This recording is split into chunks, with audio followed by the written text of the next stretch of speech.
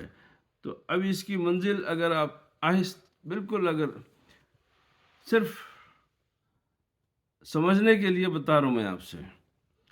کہ اگر بات کو بالکل شارٹ کر کے یہ سیر اللہ اور سیر من اللہ کو سمجھنا ہے تو سب سے بہتر طریقے سے آپ معراج کے واقعے کو آپ سمجھ سکتے ہیں. دیکھیے، جیسے میں بارہا عرض کیا آپ لوگوں سے کہ تبلیغ دین شروع ہو گئی، احکامات خداوند کریم نازل ہونا شروع ہو گئے، کتاب الہی کا نزول شروع ہو گیا، کتابت وحی شروع ہو گئی، تمام چیزیں شروع ہو گئی تھی، مگر آپ کو نماز کے لیے نہیں بلایا گیا. بڑی خاص بات ہے کہ جو نماز ہمارے اراکین میں سب سے پہلا مقام ہے، کلمے کے بعد جو سب سے پہلی عبادت جو ہم پہ فرض ہوتی ہے وہ نماز ہے، مگر 12 سال تک آپ کو نماز کے لیے نہیں بلایا گیا. اب جب معراج تشریف لے کے گئے نبی کریم علیہ الصلوۃ والسلام، اب معراج سے جب واپس آنے کے بعد میں بولے کہ چلو اللہ کے گھر کو چلو.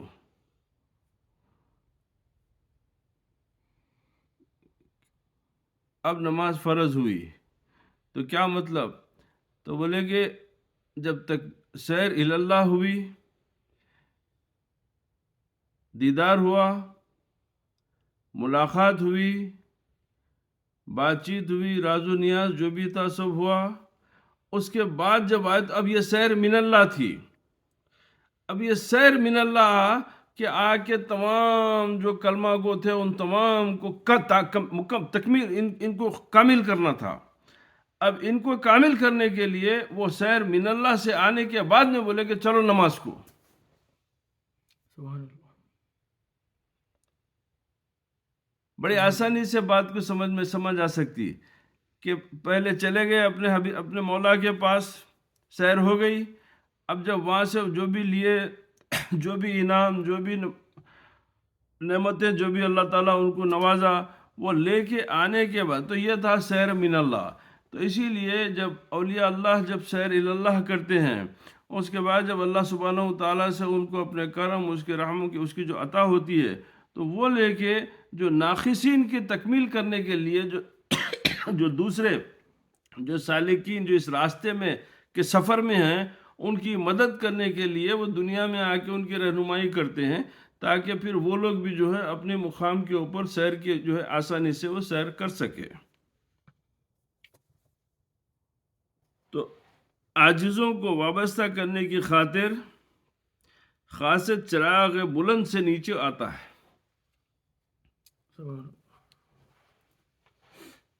ہائے ہائے ہائے کہ اب جو ہے اب ناقصوں کو کامل کرنا ہے. تو اب ناقصوں کو کامل کرنے کے لیے وہ بلندی سے آ کے ان کو بھی کامل بنا دیتا. اسی لیے کیا ہے کہ بقول کسی شاعر کے شاید جو کہ تیری پیمبری کی یہ سب سے بڑی دلیل ہے، تیری پیمبری کی یہ سب سے بڑی دلیل ہے، بخشا گدائے راہ کو تو نے شکوہ قیصری. کہ یہ مکے کے گمنام لوگوں کو اللہ اکبر دنیا کی بادشاہ سے نوازے، یہ دنیا کے عظیم انسانوں میں اللہ تعالیٰ ان کو شمار کر دیا، تو یہ میرے آقا، یہ آپ کی سیر من اللہ کی نعمت تھی یہ، کہ جب اللہ سبحانہ و تعالیٰ کے پاس آئے تو یہ تمام ناقصین کو کاملین بنا دیے، اور پھر کیسے بولے کہ بھٹکے ہوئے پہ کی نظر رشک خضر بنا دیا،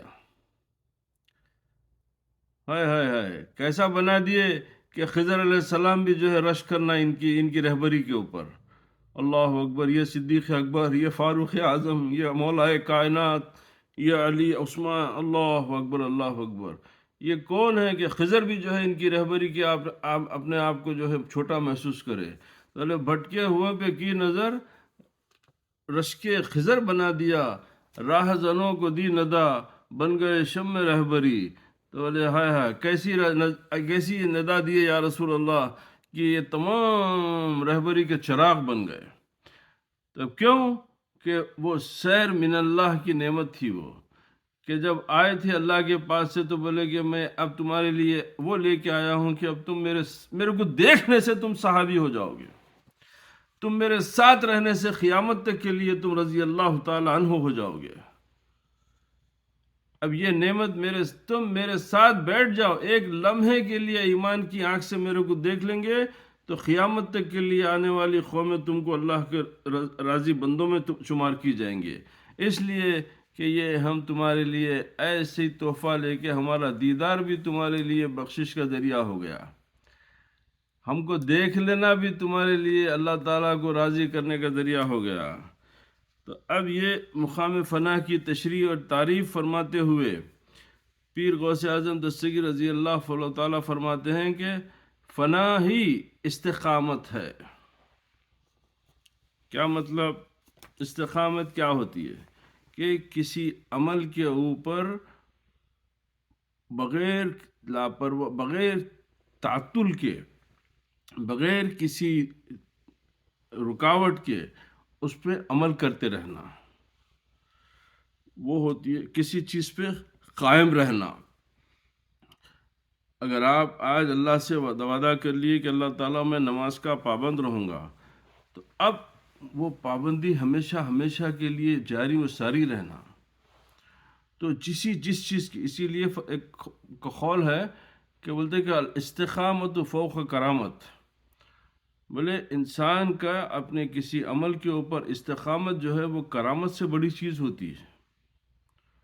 تو اب استقامت اسی لیے کہ استقامت کی جو تاکید کی گئی ہے وہی ہے، کیونکہ استقامت سے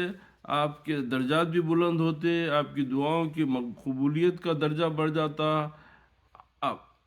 اب لوگ کرتے نہیں کرتے، نہیں، استقامت ضروری ہے۔ اسی لیے بعض وقت تو حکم یہ گیا کہ بھئی کم کرو مگر متواتر کرو، کم کرو مگر اس کو پابندی سے کرو۔ ایسا نہیں کہ ایک دن آپ جو ہے 17 رکعت عشاء کے پڑھ لیے، دوسرے دن 9 پہ آ گئے، تیسرے دن 4 پہ آ گئے، تو نہیں، آپ زیادہ آپ کی ہمت ہے، اللہ تعالیٰ جیسا توفیق دیتے جائیں گا ویسا اس میں اضافہ ہوتے جائیں گا، مگر استقامت کے لیے بہتر یہ ہے کہ جتنی آپ کی ہمت ہے اس حساب سے آپ آگے بڑھو۔ تو اب استقامت ہے جس کے پہلے اولیاء و ابدال رحم اللہ تعالی اجمعین جو ہے اللہ تعالیٰ کے طالب رہے ہیں، جو کہ صراط مستقیم پر چلنے والے ہیں، کیونکہ آپ دعا کر رہے ہیں صراط المستقیم، اہدینا صراط المستقیم، تو کیا خالی ہمارا یہ زبان سے دعا کرنا ہے، اس پہ عمل کرنا نہیں ہے؟ آپ بار بار بول رہے ہیں کہ اے اللہ میرے کو صراط مستقیم پر چلا، تو سامنے صراط مستقیم ہے تو پھر آپ ٹیڑھا راستہ کہیں کو پکڑ لے رہے ہیں۔ آپ کے سامنے صراط مستقیم اللہ لا کے رکھ دے رہا، مگر آپ دعا کر رہے ہیں صراط مستقیم پر، مگر جب عمل کی باری آتی تو پھر آپ عمل سے جو ہے بے بہرا ہو جا رہے ہیں۔ تو یہ جو اولیاء اللہ ہے یہ کیا ہے کہ بولے یہ صراط مستقیم پر چلنے والے ہیں، اور الذین انعمت علیہم کے ساتھ کی طرف اشارہ ہے، اور ابھی الذین انعمت علیہم ان کے ساتھ کس کے ساتھ؟ جو نیکوکار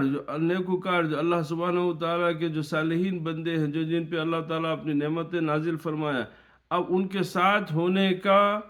آپ جو ہے طلب کر رہے ہیں کہ ہم ان میں شامل کر، جس پر تو ان کے ساتھ کی طرف اشارہ ہے۔ اور مغضوب علیہم وہ لوگ ہیں جو نفس اور خواہشات نفس میں گرفتار،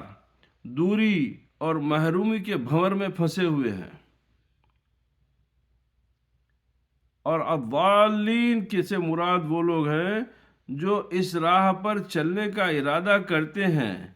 اور پھر نفس و شیطان کا وسوسہ انہیں دائیں بائیں گرا دیتا ہے۔ تو صراط مستقیم پر چلنے اور اس پر دوام و ثبات یعنی ہمیشہ قائم رہنے کو استقامت کہتے ہیں، جس کا نتیجہ وہ حاصل وہ فنا ہے، جس کی طرف پیران پیر غوث اعظم دستگیر اس مقالے کے شروع سے جس بارے میں بحث فرما رہے ہیں کہ اس کا نتیجہ وہی ہے کہ جب آپ صراط المستقیم کے اوپر جب استقامت کے ساتھ قائم ہو جاؤ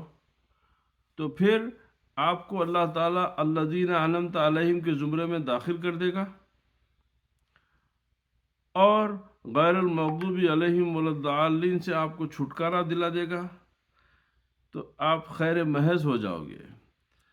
اب آپ کے پاس سوائے نیکیوں کے اور خیر کے کچھ نہیں رہے گا، اس لیے کہ اب آپ کی دوستی اللہ تعالیٰ سے پکی ہو گئی۔ اب اللہ تعالیٰ کے شہود کی دنیا میں، اس کے دیدار میں، اس کی یاد میں آپ جو ہے منہمک ہو جاؤ گے۔ اب یہ وہ مقام ہے جہاں پر آپ اللہ کے مخلوق کی رہبری کر سکتے ہیں، اللہ کے اور مخلوق کی نمائندگی، ان کو صحیح راستے پہ لا سکتے، کیونکہ جب ان پہ کرم فرمائیں گے، جب ان پہ رحم کریں گے، تو یہ ایسی باتیں ہیں کہ ابھی میں کچھ دن پہلے دیکھ رہا تھا کہ کیا بتائیے کہ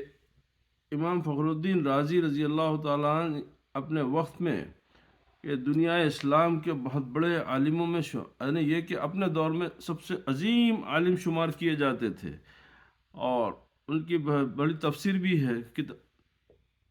قرآن پاک کی جو تفسیر بھی مشہور ہے۔ ان کو سرکار محی الدین ابن عربی رضی اللہ تعالیٰ عنہ خط لکھ کے بول رہے ہیں کہ مقام حقیقت راہ حقیقت میں تمہارا مقام ناقص ہے، بولے اللہ اکبر، کہ یہ کیونکہ یہ مقام الگ ہے۔ دیکھو، کسی کا ذکر کرنا الگ چیز ہے اور کسی سے دوستی کر کے اس کے ساتھ رہنا الگ چیز ہے۔ تو یہ مقام جبھی نصیب ہوتا ہے جب آپ استقامت کے ساتھ اپنے عمل کے اوپر ٹک جاؤ، اور یہ دنیا کی حرص و ہوس، یہ نفسانی خواہشات سے۔ اب یہ چونکہ اولیاء اللہ کے لیے ہے یہ تعلیمات، اب ہم کیوں پڑھ رہے ہیں بیٹھ کے؟ اب یہ بھی ایک سوال ہوتا، ہم تو یہ دنیا کے بندے ہیں، ہم تو یہ دنیا سے بہت چیزیں ہماری خواہشوں کی ہم جو ہے اپنے ذہن میں بٹھا کے رکھے ہیں، اور بڑی خواہشوں کی لسٹ بھی ہے ہمارے پاس، تو پھر ہم کیوں پڑھ رہے ہیں؟ تو ہم برکت کے لیے اس لیے پڑھیں کہ تاکہ اس کا کچھ حصہ ہم کو نصیب ہو جائے۔ اگر اللہ تعالیٰ مرنے سے پہلے اگر پورا کر دیتا تو اس کا کرم، اس کا فضل ہے، اس کی دین میں کوئی رکاوٹ نہیں ہوتی، مگر کم سے کم کیا ہے کہ ان کو پڑھنے سے، ان باتوں کو سننے سے، وہ جو اولیاء اللہ سے جو ادب اور احترام کا جو درجہ ہے اس میں جو ہے اضافہ ہوتا، کہ یہ کس مقام کے لوگ ہیں۔ جو آج کی دنیا میں اولیاء اللہ کے ذکر کو جو ہے استغفر اللہ معیوب بنا کے رکھ دیا گیا، یا کوئی بری بات بنا کے رکھ دیا گیا، وہ گناہ سے اللہ تعالیٰ ہم کو بچا لے گا، اور ان سے محبت کے بجائے ان کی محبت کے عوض اللہ سبحانہ و تعالیٰ ہم کو اپنے محبوب بندوں میں، اپنے پسندیدہ بندوں میں، عباد الصالحین میں ہم کو شریک کر لے۔ تو یہ چیزوں سے پیران پیر کی نصیحتوں سے، کیونکہ اب ہدایت تو جو ہے یہ تمام اولیاء اللہ کے لیے ہے، مگر ہم پڑھنا ہمارے لیے ضروری اس لیے ہے کہ اس میں شاید وہ ذکر کی وجہ سے وہ صالحین کے، کیونکہ اچھوں کا ذکر بھی عبادت ہے، اچھوں کا ذکر بھی عبادت ہے، نیکی کا ذکر بھی عبادت ہے۔ تو اب اس طریقے سے ہمارے لیے اگر ایک رتی برابر بھی اس میں ہمارے لیے کوئی فائدہ ہو جائے تو شاید اللہ تعالیٰ اس کے صدقے میں ہمارے گناہوں کو جو ہے معاف کر دے۔ تو یہ باتوں کو جو ہے ذہن نشین رکھنے سے وہ ہمیشہ وہ راستے کی روشنی نظر آتی ہے۔ یعنی صحیح اگر آپ چل بھی نہیں سکے تو کم سے کم دور سے جو ہے اگر کسی اچھی جو ہے روڈ کی لائٹ نظر آئی تو وہ دیکھ کے بولتے دیکھو یہ فلاں جگہ یہ ہیڈ لائٹ فلاں روڈ کی ہے بول کے، تو کم سے کم وہ روشنی جو ہے آپ کو وہ روڈ کی نشاندہی کراتی۔ تو اب یہ باتوں سے جو ہے کم سے کم وہ اولیاء اللہ سے محبت اور ان کے طریقے کا، ان کی عظمت، ان کے رفعت، ان کی بلندی، اور اللہ سبحانہ و تعالیٰ کے پاس ان کا جو مقام ہے، اس کی وجہ سے ان کی عظمتوں کا دل میں ایک مہر لگتی ہے، اور جو اللہ کے قرب کا ذریعہ بنتی ہے، کیونکہ اللہ سبحانہ و تعالیٰ فرمایا ہے کہ کن مع الصادقین، کہ سچوں کے ساتھ ہو جاؤ۔ تو اب چونکہ ولایت سچائی کے بغیر حاصل نہیں ہوتی، تو ان سے بڑا سچا وہ سچائی نہیں ہے جو روایت سے ہے، وہ بھی سچے ہے مگر وہ روایت ہے۔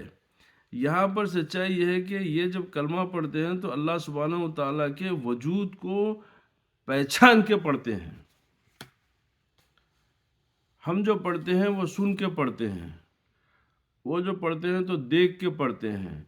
اس کے محسوسات سے وہ لوگ لذت اٹھاتے ہیں، وہ کیفیات کی دنیا میں وہ لوگ سفر کرتے ہیں۔ تو اسی لیے ان کا صادق ہونے میں کوئی شک باقی نہیں ہے۔ تو اللہ خود بولا کہ ان کے ساتھ ہو جاؤ۔ تو اب یہ پیران پیر کی یہ نصیحتوں کو پڑھنے سے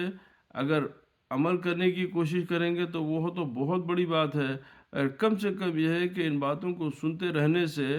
ہمارے ایمان میں ایک جلا پیدا ہوتی، اور وہ جو ظلمت اور اندھیروں کی دنیا جو ہمارے کو اپنے میں گھیرے میں لی ہوئی ہے، تو اس سے جو ہے ہم کو کچھ کم سے کم تھوڑی دیر کے لیے چھٹکارا مل کے، یعنی سانس بولتے نا کہ جب سانس بند ہوتے وقت میں آکسیجن کی جب ضرورت ہوتی، تو یہ ہماری اب دنیاوی زندگی میں یہ اولیاء اللہ کی محبت جو ہے وہ آکسیجن کا کام کرتی، کہ وہ ہمارے ایمان کی آکسیجن ہے یہ، کہ اب جب ان کا ذکر کرتے ہیں اور ان کی باتوں کو سمجھنے کی کوشش کرتے ہیں، جب ان کی سیرت پڑھتے ہیں، ان کے واقعات سنتے ہیں، تو ایک شوق پیدا ہوتا ہے کہ بھئی نیکی کرنا چاہیے، اچھی چیز ہے یہ، کیونکہ اس میں اللہ تعالیٰ جو ہے اپنے دوست بناتا کہتے ہیں، اور جب اللہ تعالیٰ دوست بناتا بولے تو بھئی چلو یہ کام میں ہے۔ تو اسی طریقے سے یہ راستہ جو ہے سنا ہوا نہیں ہے، یہ راستہ دیکھے ہوئے لوگوں کا راستہ ہے، یہ راستہ ان لوگوں کا راستہ ہے جو لوگ اس منزل پہ جا کے وہ سیر اللہ سے پھر سیر من اللہ سے ہمارے درمیان میں آ کے ہماری تعلیم، ہمارے نقص کو دور کرنے کے لیے دنیا میں تشریف لائے، ورنہ وہ اللہ کا ساتھ اچھا نہیں تھا وہاں پہ۔